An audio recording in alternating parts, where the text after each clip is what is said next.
Miss হবে না আপনার পছন্দের টিভি শো। দেখুন জি5 অ্যাপে একদম ফ্রি। অনন্যা বুঝলো তো? এই নিয়ে ওর মনে কোনো দ্বিধা থেকে গেল না তো?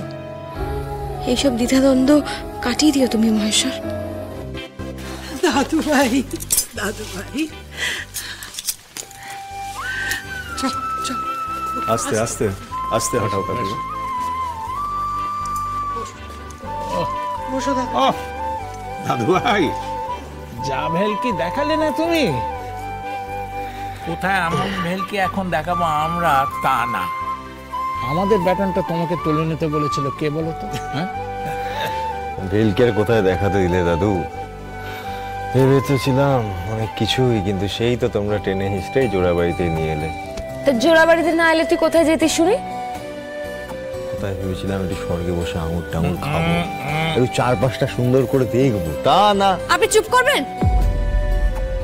খালি উল্টো পাল্টা কথা না। স্বর্গে বসে আঙুর খাচ্ছে, আঙুর খাওয়ার হলে এখানে বসে আঙুর খান। নতুন বিয়ে করেছেন, তারপরে কোনো দায়িত্ব নেই আপনার। এই তুমি ধমক দিচ্ছ না কেন? এদিকে এসো, ধমক দাও। উল্টো পাল্টা কথা বলে যাচ্ছে। ধমক? সে ধমক টমক যাই দাও না কেন, মনে প্রাণে চাইছিলাম ওখান থেকে আমি বেরিয়ে আসতে পারি। চারিদিকে সারাক্ষণ ধরে ডাক্তার, নার্স, ওষুধ, আর ভালো লাগছিল না। দাদু ভাই, সব কিছু করেছে কিন্তু এই শ্যামলী। কত বড় যুদ্ধ জয় করে জমের মুখ থেকে তোমাকে ফিরিয়ে নিয়েছে জানো দাদু ভাই? কত কঠিন পথ পেরিয়ে দণ্ডি কেটে মহেশ্বরের মাথায় জল ঢেলেছে।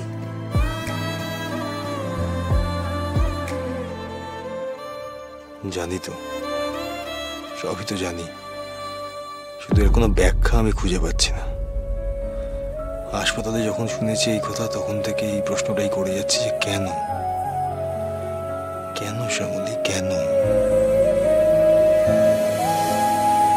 নিজের জীবন থেকে তো কেটে বাদ দিয়ে দিয়েছেন, দূরে সরিয়ে দিয়েছেন, তারপরেও কেন, কিসের জন্য?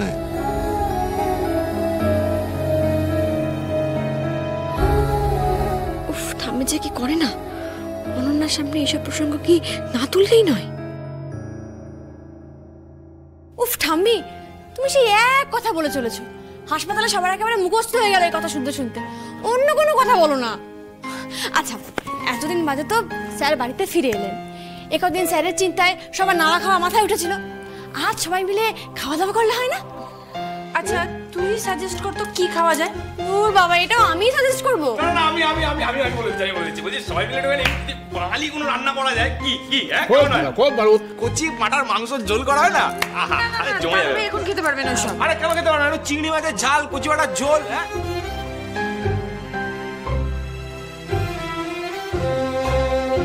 অনন্যা নিশ্চয়ই এই দণ্ডি কাটার ব্যাপারটা নিয়ে ভেবে চলেছে। না না না, ওর সাথে আমাকে কথা বলতে হবে। এই ব্যাপারটার মধ্যে আমাকে ঢুকতেই হবে। এই থানা থেকে ফোন করেছিল, ওরা আজকে অনন্যার গাড়িটা রিলিজ করে দিতে চায়। তো ওখানে গিয়ে তো সই করে গাড়িটা ছাড়াতে হবে। অনন্যা, তুমি একটা কাজ করো, তুমি এখানে থাকো, আমি গিয়ে ছাড়িয়ে আনছি। আরে বাবা, কি দরকার? আমি আছি তো, আমি থাকতে আপনি যাবেন কেন বলুন তো? এত বড় একটা ঝড়ঝাপটা গেল, সবাই হসপিটাল থেকে ফিরেছেন, রেস্ট নিন না, আমি নিয়ে আসছি। তুমি যাবে? হ্যাঁ। সই করে নিতে হবে কিন্তু। আরে হ্যাঁ, সব পারবো, অসুবিধা হবে না তো? আরে না রে বাবা, কি যে বলে। যাও। হ্যাঁ, ঠিক আছে। রূপ, প্রিয়া, তোরা বরং এই দাদু ভাইকে নিয়ে ওর ঘরে নিয়ে। কাকিমা, বলছি যে আমার মতে বনির ওপর দিয়ে এত ধকল গেল, আবার এখন ওপর নিচ করবে, তার চেয়ে বরং কটা দিন ও নিচেই কোনো একটা গেস্ট রুমে থাকুক না। হ্যাঁ, সেটাই বেটার। প্রিয়া চল, দাদা ভাই চলো।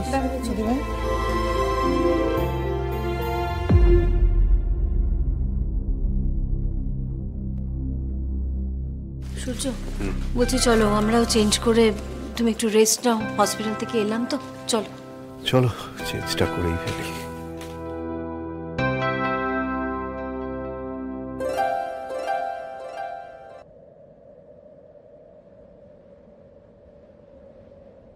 দাঁড়াও, ওষুধগুলো বুঝিয়ে দিই। অনন্যা, এর মধ্যে প্রেসক্রিপশনটা রয়েছে, আর সব ওষুধ এখানেই লেখা আছে। ওষুধগুলো ভিতরে আছে, কখন কোনটা খাবে, সকালে কোনটা, দুপুরে কোনটা, খাওয়ার পরে কোন।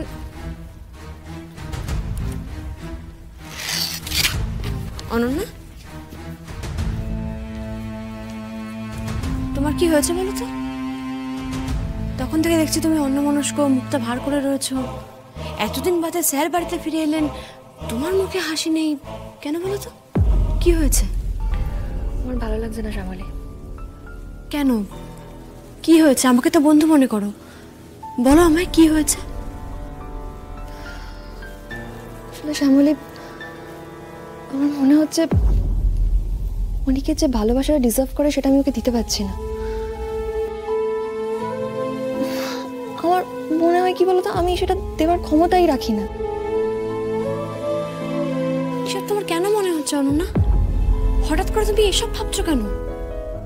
ও, বুঝতে পেরেছি, আমি দণ্ডি কেটেছি বলে, তাই তো? মানে তুমি যে দণ্ডিটা কমপ্লিট করতে পারোনি সেটা আমি শেষ করেছি বলেই তোমার এরকম মনে হচ্ছে, তাই তো অনন্যা? না, আমি সেটা বলতে চাইনি। আসলে আসল কারণ এটাই অনন্যা, আমি তোমাকে বুঝিয়ে বলি।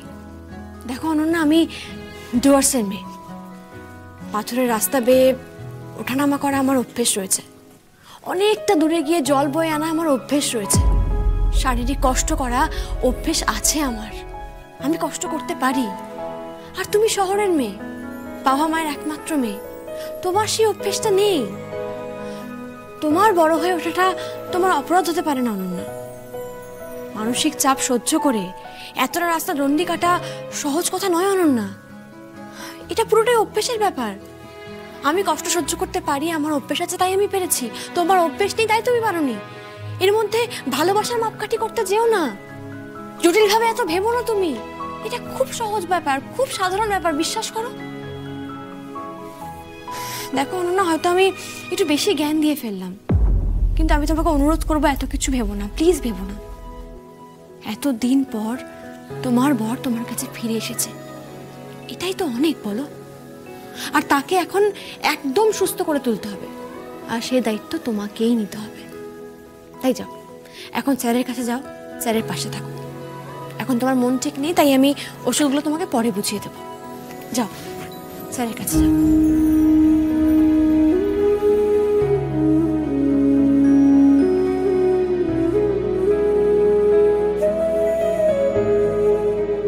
যুক্তি দিয়ে তো তোমার সাথে লড়াই করে জেতা যাবে না শ্যামলী, কিন্তু আমার মন যে অন্য কথা বলছে।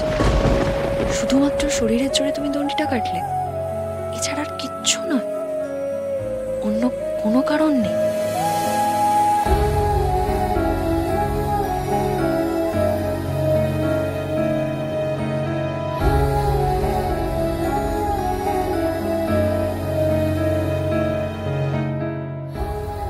অনন্যা বুঝলো তো?